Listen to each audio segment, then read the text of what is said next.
Welcome to worship from the Old Ship Meeting House, First Parish in Hingham, Massachusetts, Unitarian Universalist. Welcome. It's good to have you all here, however near or far you might be, wherever you are, participating.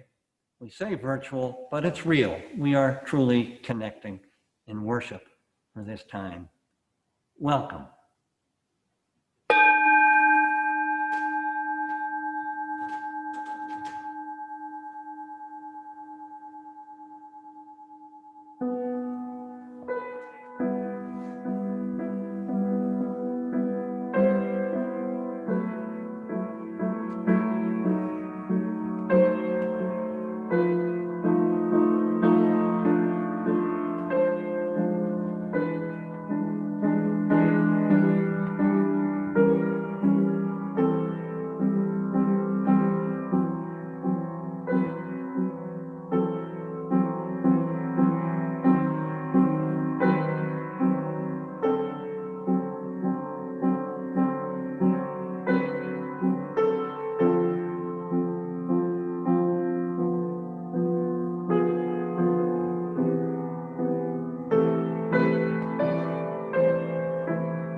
Thank you, Christopher.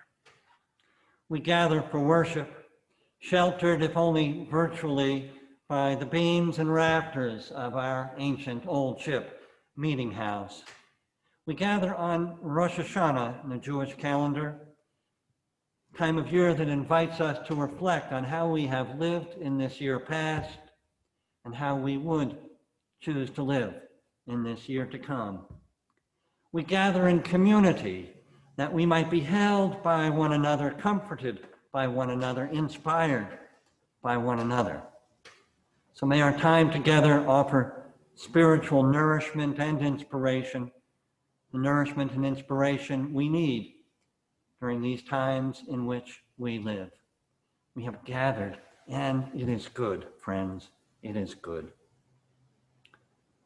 Our introit this morning will be shared by our soprano soloist, Heather Velasco. Heather.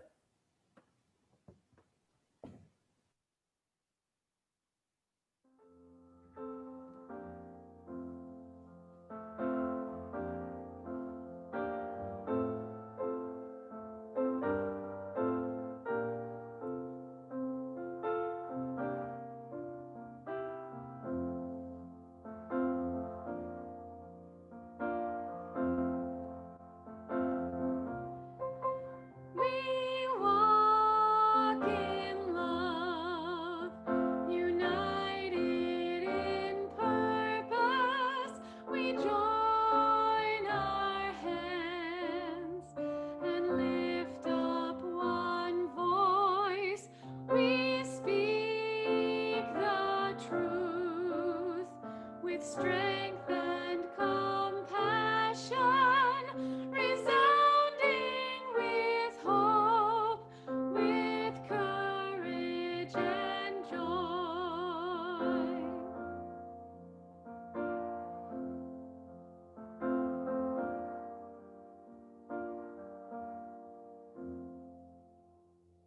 Thank you, Heather. Thank you, thank you. This morning, our chalice lighter is the Vice President of our parish's Board of Trustees, Ginny Perelson. Ginny, with your words, please. Good morning.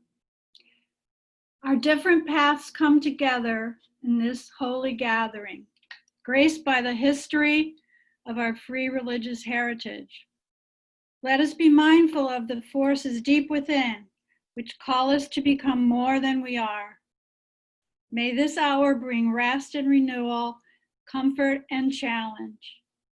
May we be reminded here of our highest aspirations and inspired to bring our gifts of love and service to the altar of humanity.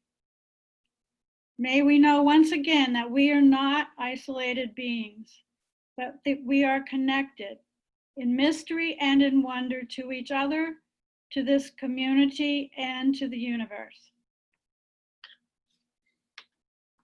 May it be so as I light our flaming chalice in the spirit of your good words. Thank you.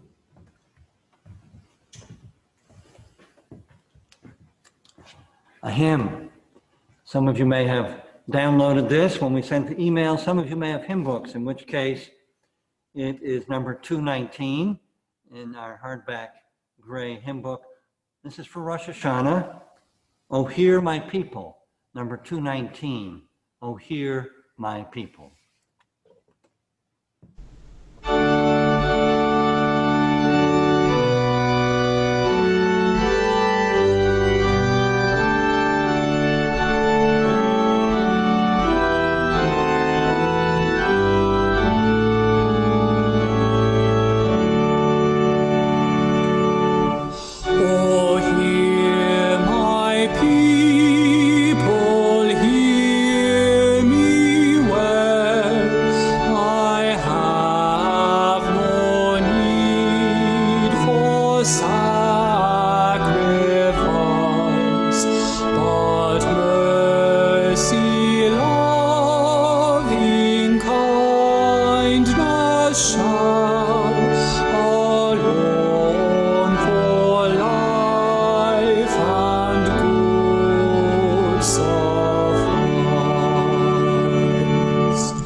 Thank you, Christopher. Who knew we had two Christophers?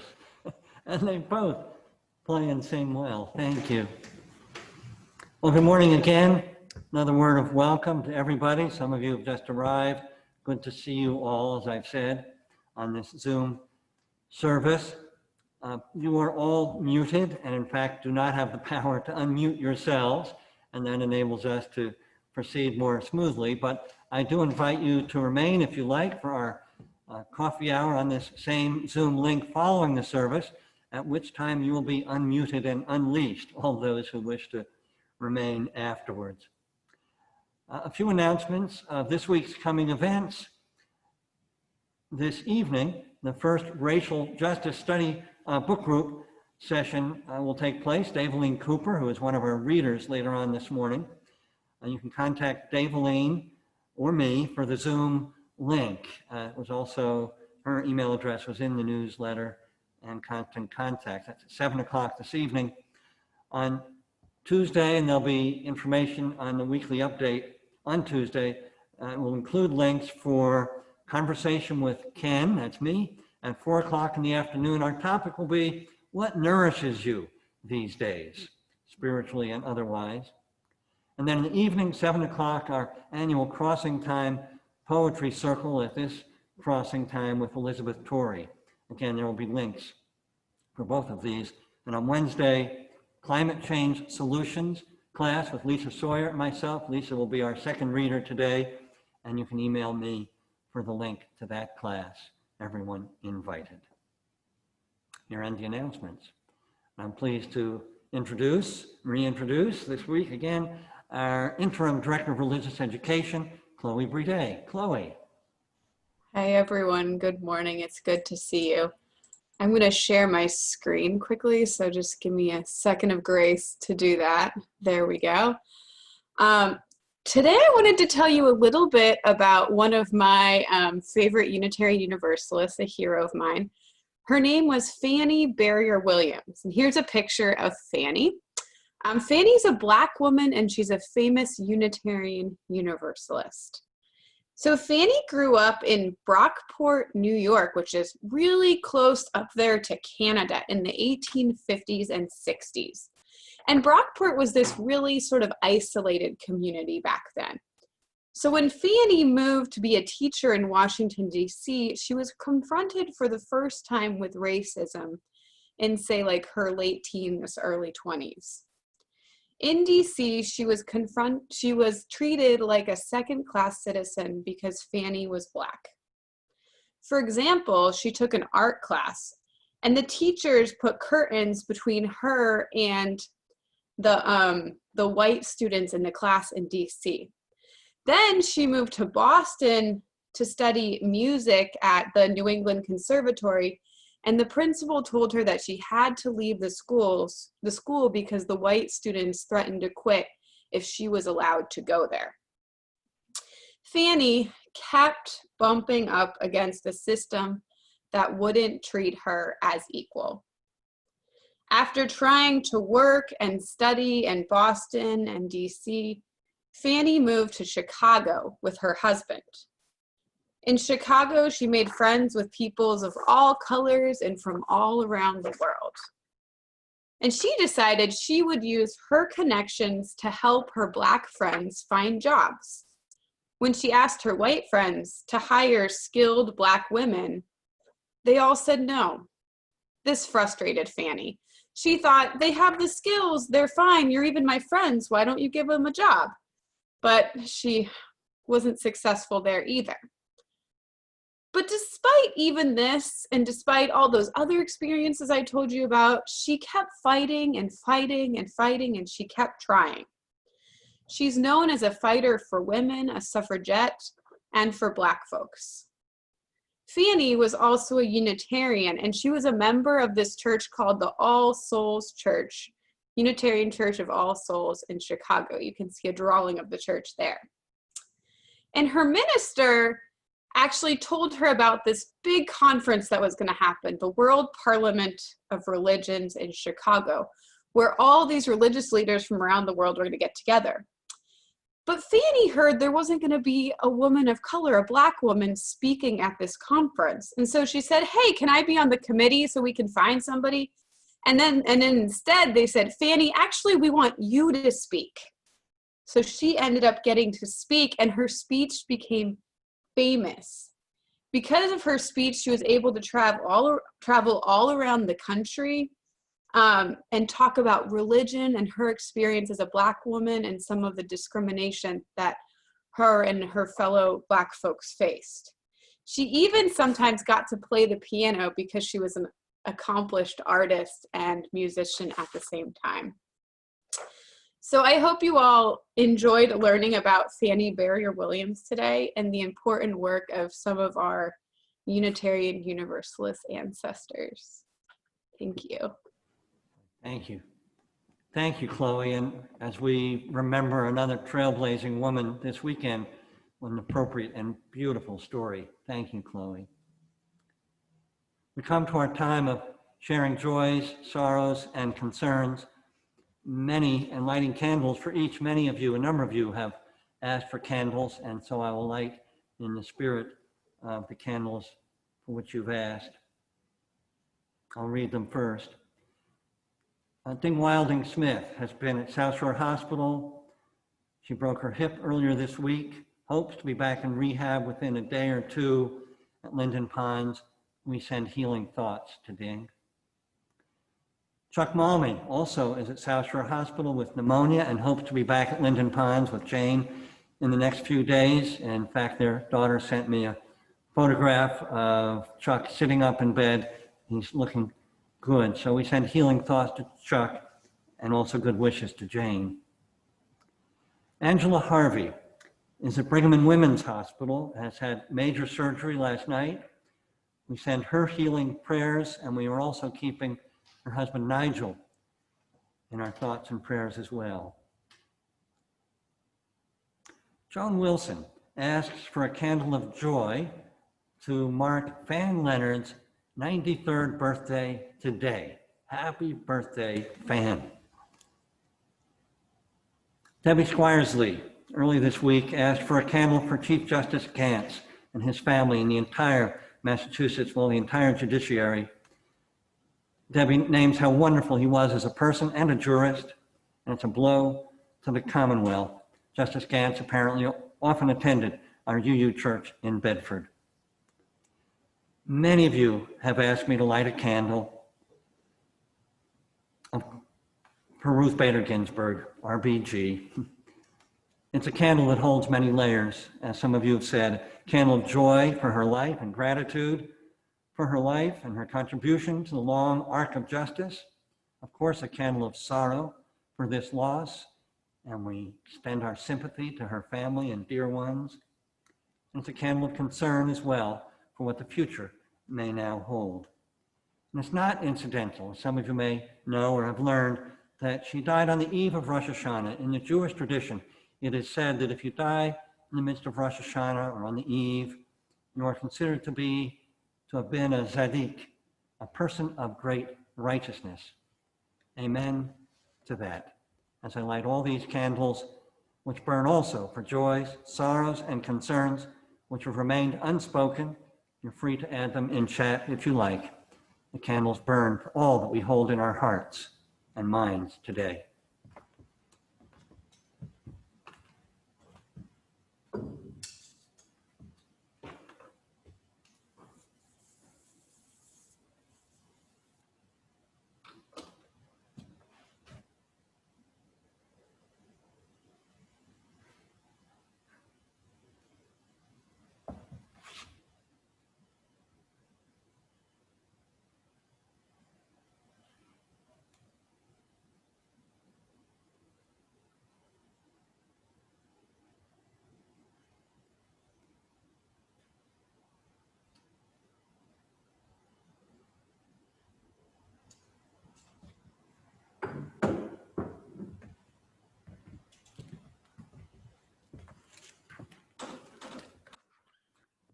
May we join our hearts and minds in a time of meditation, prayer, and then shared silence. May we breathe into a quieting of heart and mind. Perhaps noticing in the quiet around us how busy our minds may still be and how full our hearts. Whether with our personal concerns or joys or sorrows, whether with those of others that we share, or whether with the concerns, fears, and hopes we have in relation to the realities we face in our nation and on this good, beautiful earth.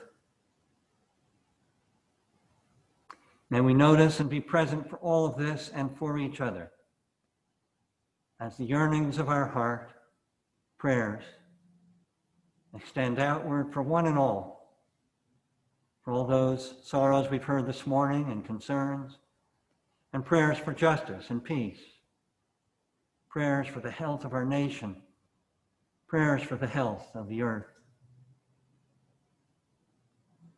Always remembering that we are not alone.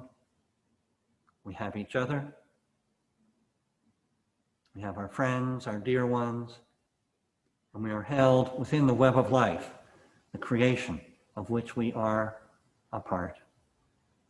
Held in the hands of love, God's other name, held. And so in this time of silence, may we all, each and all, find a measure of peace.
Our anthem this morning is in the form of a round, which Christopher will sing.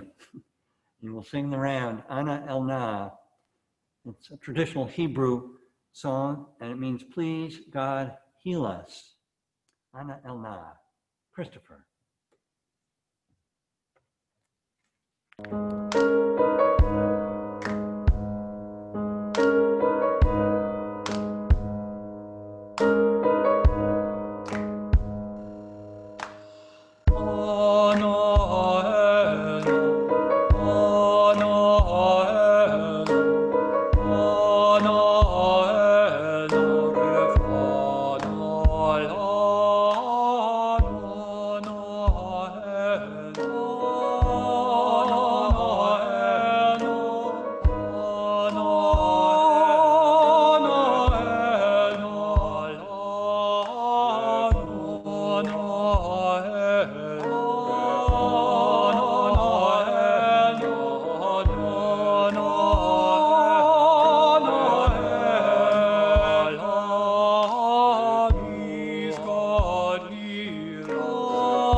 Beautiful.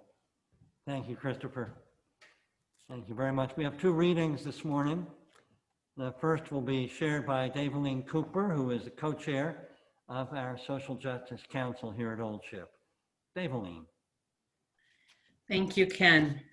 The first reading is from the prophet Isaiah, chapter 2, verses 2 to 4. In days to come, the mountain of the Lord's house shall be established as the highest of mountains, and shall be raised above the hills. All the nations shall stream to it. Many people shall come and say, come, let us go up to the mountain of the Lord, to the house of the God of Jacob, that he may teach us his ways, and that we may walk in his paths. For out of Zion shall go forth instruction, and the word of the Lord from Jerusalem. He shall judge between the nations, and shall arbitrate for many peoples. They shall beat their swords into plowshares, and their spears into pruning hooks. Nation shall not lift up sword against nation, neither shall they learn war anymore. This ends the first reading.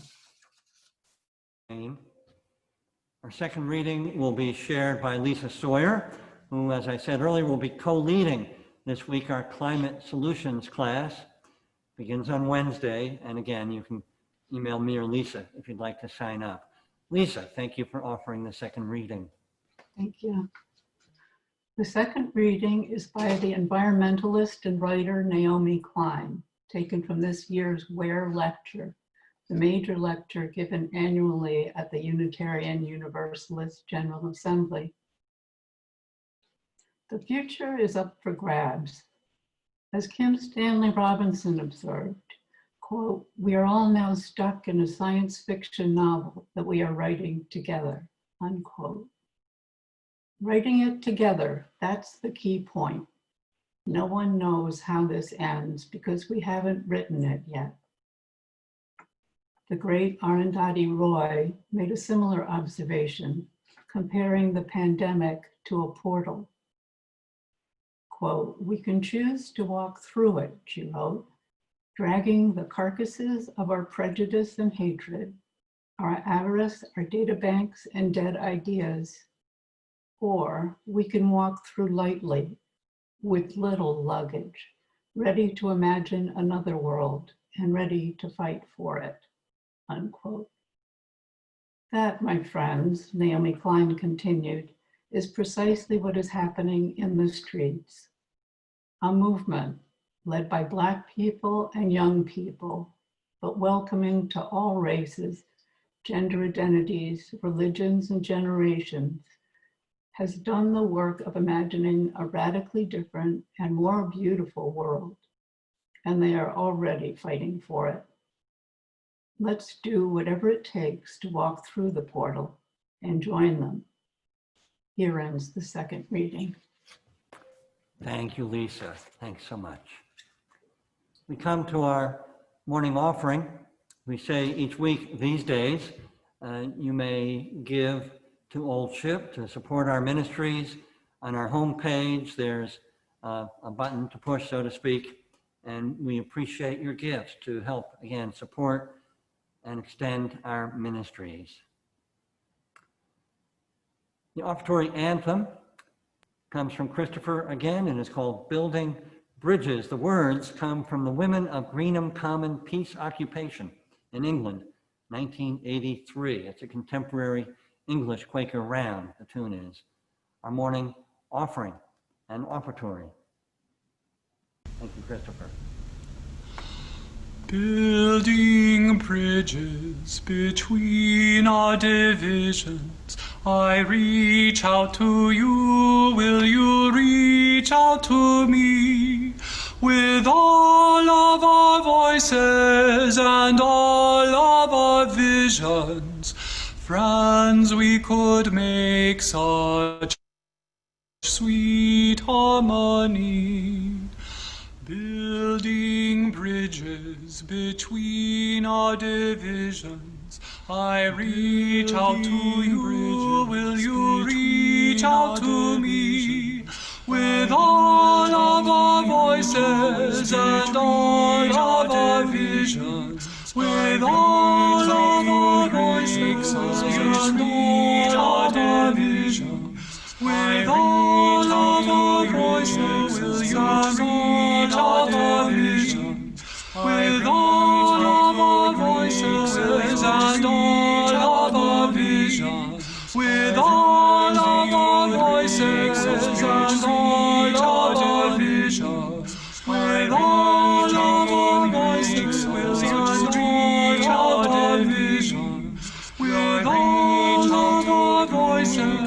and all of our vision. With all of our voices, will you and all of our vision. With all of our voices and all of our visions. Friends, we could make such sweet harmony.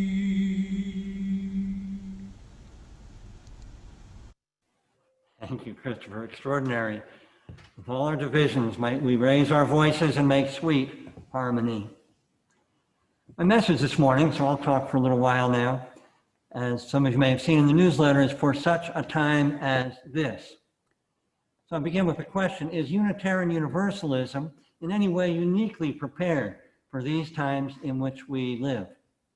Well, I don't know about uniquely, but I do know that our history and our Unitarian Universalist faith do have particular gifts to offer and strengths to offer to bring to these times of uncertainty, upheaval, fracturing, challenge, these times filled with worry and anxiety, these times filled with what may feel like sometimes overwhelming social and political issues. So what do we bring?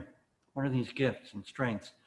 I'm going to begin a response, and of course the beginning is all I can do this morning anyway, in the time that we have. And I'm going to begin with a visual aid, one you've been looking at all morning, and some of you have been looking at it for years, namely this stole. As many of you may remember, it was a gift to me from you on the occasion of our 15th anniversary of sharing ministry here at Old Ship. The design evolved from a long conversation I had with the woman who designed the stole in the end.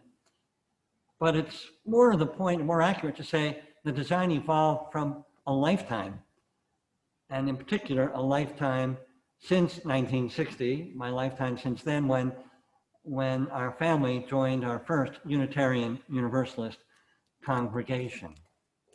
So the primary, most easily visible feature are these columns of symbols, 2 columns from the world's religious traditions. You see, I'll make sure you can see the Jewish Star of David, Christian cross, the symbol of Islam, and Hinduism, Buddhism, Taoism on the other side. And at the top of each column here we have a whole earth, and here we have our flaming chalice. Well, how is this relevant to the times in which we live and the strengths we bring?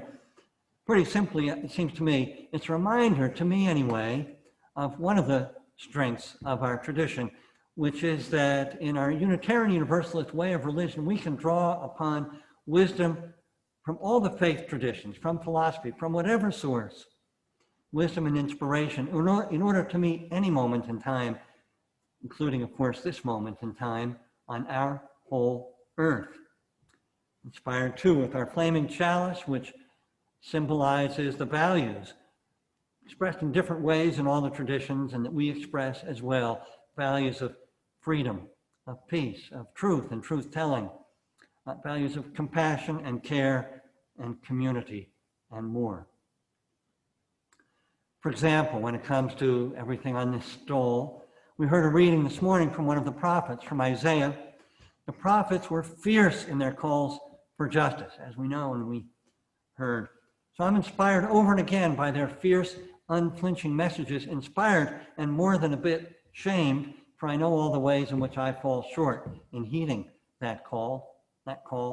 Even as I'm inspired by the message of Jesus, who, among all the things that he was an inheritor of that prophetic tradition, as he called for us to care for the least of these with love. Another example from this side of the stole, from Buddhist and Hindu and what are often called the Eastern traditions, but they really are global traditions. I'm invited to remember what I too often forget, that the I, as I often routinely, as we all do, often think of ourselves as singular, sometimes feeling alone, but that's not all that I am. That's my navigational tool in the world, but that I am also beyond being an isolated individual self. I'm also part of, in some mysterious way, beyond words, a larger self, capital S, larger reality, Buddha nature, however we want to put words to it. and that maybe I ought to behave a little more as if I knew it. And further, the traditional practices of meditation that particularly came to me, though we find them in Western and Eastern traditions, but particularly came to me through Hinduism and Buddhism, have helped over the years in my too often irregular practice, helped me to remain grounded and centered whatever may come in my personal life, in the life we share, the uncertainty, worry, fear, chaos of any time, and certainly these times. I can go on, and you may each have particular strands of the world's religious traditions, philosophies, and so on that have inspired you. And as Unitarian Universalists, again, we freely draw upon whatever source of truth helps us to remain centered, more peaceful, and inspired to do the work we know must be done. There's something else I want to say about our tradition, something really important, and that is one of our strengths as a tradition, it seems to me, is that we name as one of our sources of Unitarian Universalism the way of knowing we call science. Think of it, a religious tradition which names and affirms science as part of our tradition, a religious value. Well, I don't think I need to say much more about the importance of the way of knowing called science these days especially. Well, all of this and more is named in our Unitarian Universalist principles and the sources of our tradition, which teach us, among much else, to value and care for the individual within this web of life that we share as we help to create a world of greater peace and justice. One more thing about my stole. The designer added a surprise on the reverse, surprise to me anyway, on the reverse side.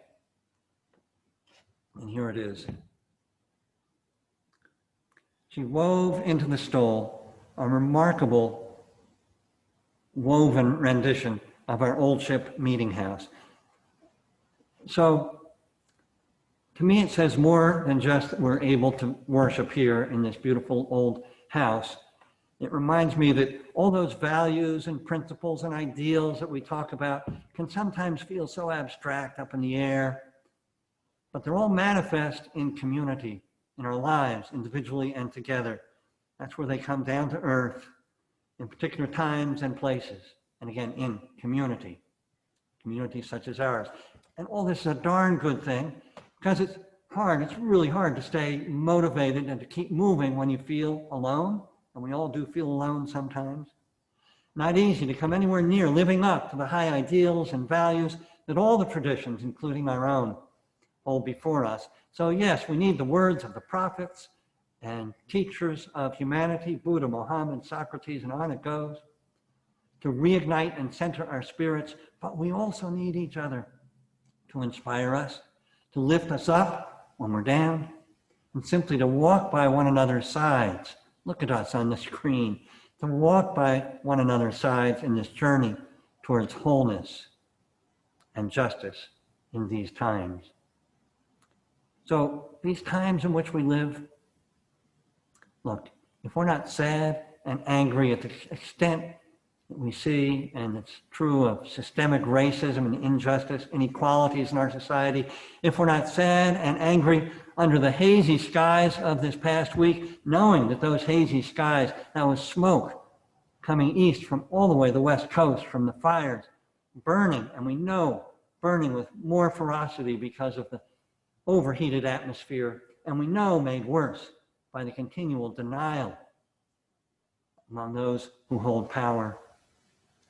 And if we're not sad and angry in relation to the threats to our American democracy, imperfect as it always has been, but threats more now than it seems for a long time, then we have not been paying attention. But our sadness and anger can too easily turn to despair and hopelessness, depression even, which though human and understandable, helps no one. What then? Well, once again, just bring to mind and heart whatever words and teachings inspire us. And remember who we truly are, not alone, but intimately connected one with another and with the creation. And then, as individuals and a community, do one thing in relation to that which most breaks our hearts, and then do the next thing. All in the spirit of the Jewish idea of tikkun olam, repair of the world. Each of us doing what we can do, and no better time to return to our resolve in this regard, no better time than Rosh Hashanah. I'll draw towards a conclusion with words printed in our hymn book from my colleague in ministry, Mark Morrison Reed. He wrote, "It is the church that assures us that we are not struggling for justice on our own, but as members of a larger community. The religious community," he went on, "is essential, for alone our vision is too narrow to see all that must be seen. Our strength is too limited to do all that must be done. Together, our vision widens and our strength is renewed." So that maybe, just maybe, we'll be able to walk together through the portal named, as we heard, by Arundhati Roy and Naomi Klein in that reading, the portal to a, quote, radically different and more beautiful world. The sort of world that a saint of our own time, Ruth Bader Ginsburg, worked tirelessly to help create. The work that we must, yes, at this appropriate season of Rosh Hashanah, we must recommit to in whatever ways we can. The small things add up to one great thing. And then we must continue. For how long? However long it might take. Since in fact, in spite of whatever urgency we may feel in this moment in time, we are also part of a long story, which is not over yet. May we do our part within this long story of humanity and life. May we do our part as best we can, and so may it be. In the spirit of all this morning, I will extinguish our flames, but not the values we've been naming today with which they were lit, and not the love with which our candles of joy and sorrow and concern were lit. They all burn within our hearts and lives as long as we keep them alive.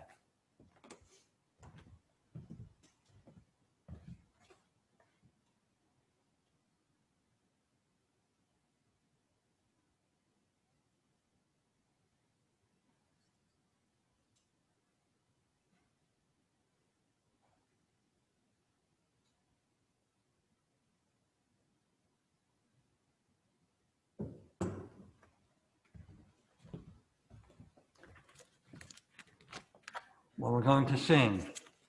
I hope you'll join in, even though you will remain muted. You'll hear yourself and you'll hear Christopher and myself singing "Come and Go With Me." It's number 1018 in your green hymn book, if you've got one, or teal colored hymn book.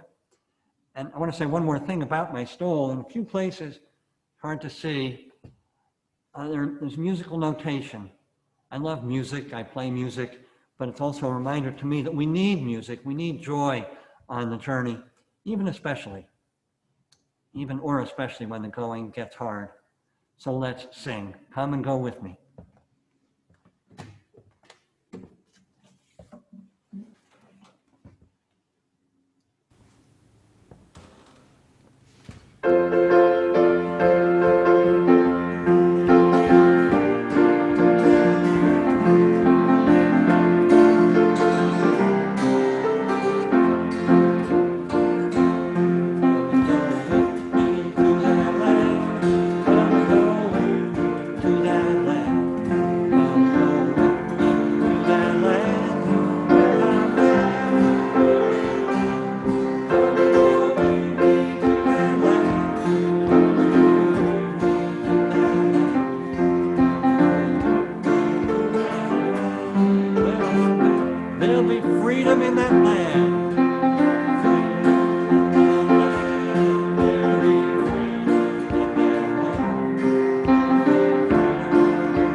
So I see an amen.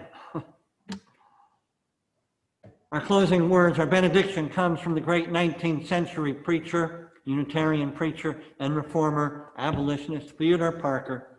We've heard them many times in this house. Be ours a religion which, like sunshine, goes everywhere. Its temple, all space. Its shrine, the good heart.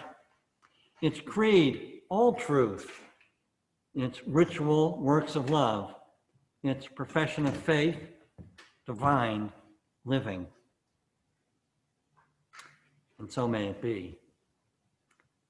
Our musical, choral, solo benediction comes from Chris Marr, our tenor soloist.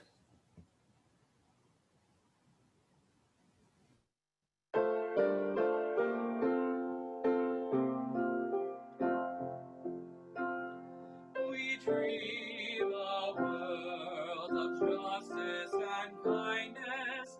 We build a bridge, creating new paths. We march with joy as all walk together, embracing each one. We boldly stand.